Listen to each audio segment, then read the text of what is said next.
আমি তো এখন আগের রূপের মতন হয়ে গেছি, যাকে তুমি ভালোবাসতে। তাহলে এই আমি কেউ ভালোবাসো তো? আমি তখন তোমাকে ওভাবে সাহস দিচ্ছিলাম ঠিকই, কিন্তু তুমি জানো রূপ, ভেতরে ভেতরে আমিও খুব ঘাবড়েছিলাম।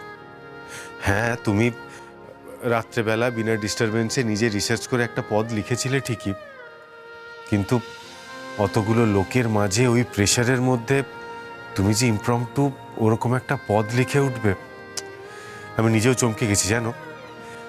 আমি ভাবতেই পারিনি যে তুমি এত সুন্দর একটা অভিসারের পদ লিখে আবার সেটাতে সুরও দিতে পারবে। তাহলে এটা ওই আগের রূপের মতন হয়েছে তো? নিশ্চয়ই হয়েছে রূপ। তাহলে জিজি, আমি কিন্তু এখন সবকিছু করতে পারছি। মানে আমি নিজে নিজে পদ লিখেছি, আমি তার পন্তে সুর দিয়েছি, আমি তোমাকে গানও গেয়ে শুনিয়েছি, মানে যেমনটা তুমি চেয়েছিলে।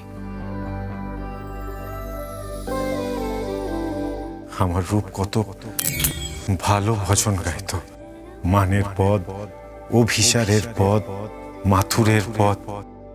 আমি তো কৃষ্ণ অন্ত প্রাণ একটা মেয়েকে ভালোবাসতাম রূপ, তার সাথে তো তোমার কোনো মিল নেই রূপ।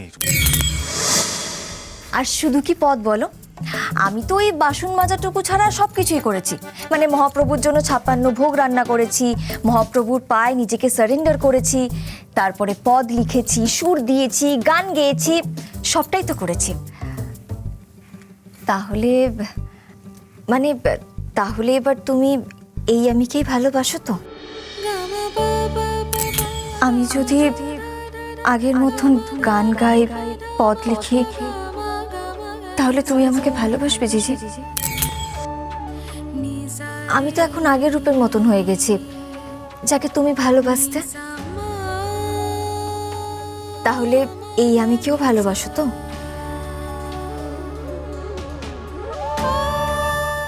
তুমি যে সত্যি এত সুন্দর একটা পদ লিখে সুর দিয়ে গেয়ে শোনালে, তার জন্য আমি তোমায় রেসপেক্ট করি অতিথিয়া, কিন্তু ভালোবাসা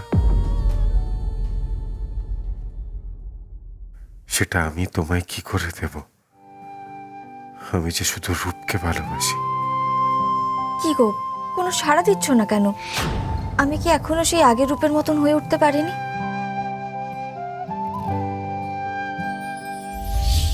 আর কি করলে তুমি আমাকে ভালোবাসবে বলো? আর কি টেস্ট নিতে চাও? তুমি যা বলবে আমি তাই করব। কি পরীক্ষা দিতে হবে বলো আমায়? কি করতে পারি আমি? আমি যদি এখনো ওকে ভালোবাসি না বলি, তাহলে ওর সন্দেহ হবে। এমনিতেই অনেকের মনে সন্দেহ জন্ম নিতে শুরু করে দিয়েছে। এখন ও যদি নিজেও নিজেকে সন্দেহ করতে শুরু করে দেয়, তাহলে আমি ওকে কি করে রক্ষা করব? ওর নিজের বিশ্বাসী যে ওর রক্ষা কবচ। আমায় ক্ষমা করো রূপ, আমি নিরুপায়। জানোই তো, শত্রু এখন দূর থেকে ঘরে উঠে এসেছে। কি হলো? তুমি চুপ করেই থাকবে, কিচ্ছু বলবে না?